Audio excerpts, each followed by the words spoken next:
মোমবাতির সমর্থকরা কি ঘুমিয়ে থাকবে? অনেক দায়িত্ব আছে না? আমি আপনাদেরকে কিছু দায়িত্ব আমানত দিয়ে যাব।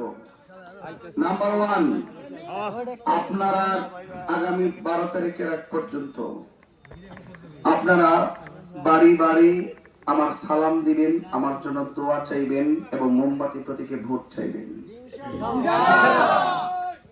ওয়ার্ডে ওয়ার্ডে আপনারা উঠান বৈঠক করে গ্রামের কর্মীদের মাধ্যমে ঘরে ঘরে আপনারা আমাদের মোমবাতির সালামটুকু, মোমবাতির ভোটটুকু আপনারা যায় যায় চাইবেন।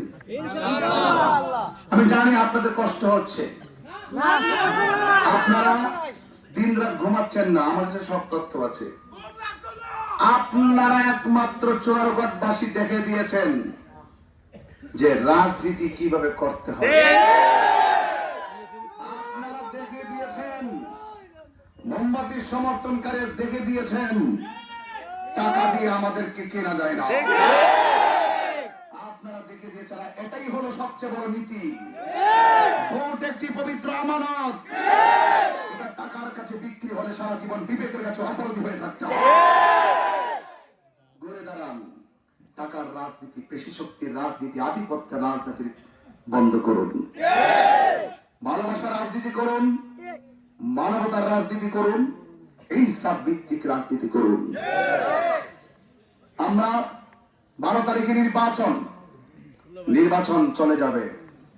যদি আপনি প্রতিহিংসা করেন, এই নির্বাচন কেন্দ্র করে যদি মনোমালিন্য সৃষ্টি হয়, রক্তের সম্পর্ক ছিন্ন হয়, এটাকে রাজনীতি বলে না।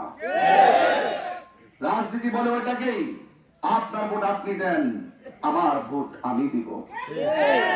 উপর থেকে ফাইসালা হবে কে হবে সমাজের প্রতিনিধি।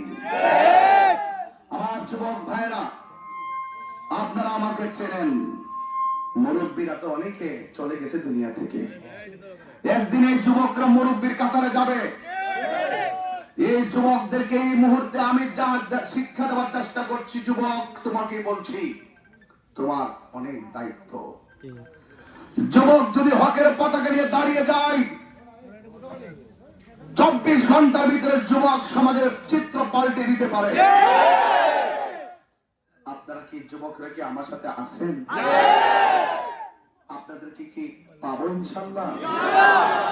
বাবা মাকে বোঝাবেন, চাচাকে বোঝাবেন, খালাকে বোঝাবেন, বুঝিয়ে বুঝিয়ে মোমবাতি মার্কায় ভোটটা দেওয়াবেন। সকাল সকাল কেন্দ্রে যাবেন। রাজনীতি নিয়ে কেউ ঝগড়ায় জড়াবেন না, কারণ রাজনীতি চলে যাওয়ার পর 13 তারিখ থেকে আমরা আবার মসজিদে একসাথে দাঁড়াবো, জানাজার মাঠে গিয়ে দাঁড়াবো, চাষ চলে আমরা চা খাবো। আমরা সম্প্রীতি রাজনীতি করতে চাই। আমি দায়িত্বহীন ভাষায় বলি, রাজনীতিতে যেহেতু এসেছি, সমাজের জন্য আমার অনেক দায়িত্ব থাকবে যদি আমি প্রতিনিধি হতে পারি। আপনারা আমার কাছে চাইতে হবে না, আপনারা আমার কাছে গিয়ে দাঁড়িয়ে থাকতে হবে না। আমি আপনাদের মুখে হাসি ফোটানোর জন্য দৌড়তে পারবো, জায়গা মতো গিয়ে ধরতে পারবো, এবং সেই রাষ্ট্রতন্ত্রের গুরুত্বপূর্ণ জায়গা থেকে জনগণের ভাগ্য পরিবর্তন করার জন্য যা প্রয়োজন তাই করতে পারবো, তাই করতে পারবো। কারণ রাষ্ট্রতন্ত্রের গুরুত্বপূর্ণ জায়গায় আমাকে অনেক আদর করে, অনেক মহব্বত করে। একটা সুনাম সুখ্যাতি মানুষের মধ্যে আছে ভালোবাসার ভিত্তিতে। টেনশন করবেন না, বানিয়ে দেখুন আমি কি করি আপনার জন্য।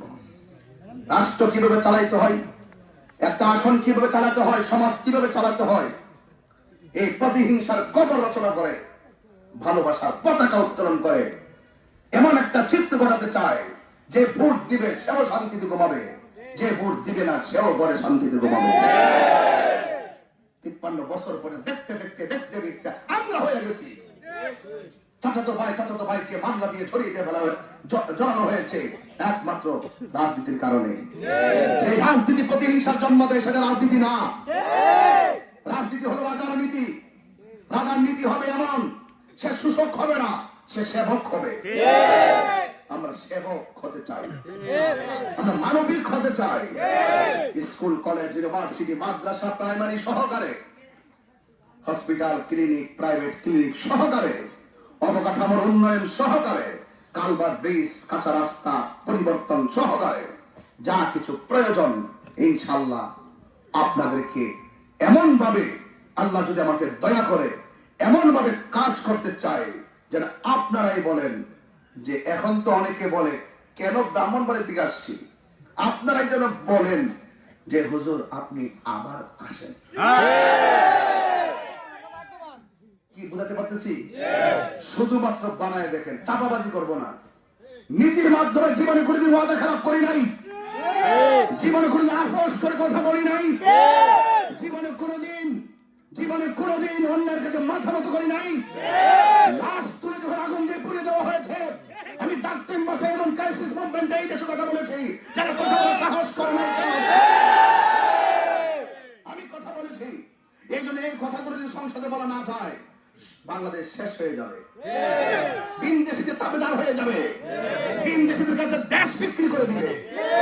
এখন বলে দেশ আবার বিক্রি করে কেমনে? দেশ বিক্রি করে কেমনে বুঝেন না? দেশের মাটি কি কিনে নিবে? না, দেশের মানুষের নীতি কিনা নিয়া অমানুষ বানাই দিব। আর সমাজের ঘরে যখন অমানুষ হয়ে যায়, এটা ঘর থাকে না, সমাজও থাকে না, মানুষ হয়ে থাকতে হবে। আজকে হাজার মানুষ আমার কথা শুনছেন, পায়ে ধরে বলে দিই আমি আপনাদের তাহির হুজুর। হয়তো আমি কেন এসেছি আপনারা বুঝতেছেন।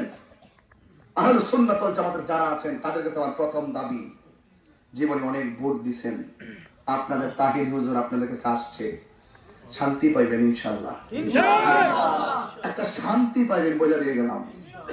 আমি যে আসছি, জীবনে বহুত ভোট দিবেন, অন্তত এবারের ভোটটা মোমবাতিতে দেন। আমাকে কেউ দাবি আছেন, দাবি থাকতে পারে না। আপনি যে ভোট দিয়ে জীবনে বানাইছেন, আপনার ঘরে এসে কি বিল্ডিং বানাই দিছে? দিয়া দেন একটু মোমবাতিতে, দেখেন আমি কি করি, কেমনে সমাজটা সাজাই, সুযোগটা দেন। আর সংসদে গিয়ে কি বলি শুধু শুনেন। শুধুমাত্র আমার আসন না, গোটা বাংলাদেশটাকে পরিবর্তন করার জন্য আমি স্বপ্ন দেখে মাঠে নেব।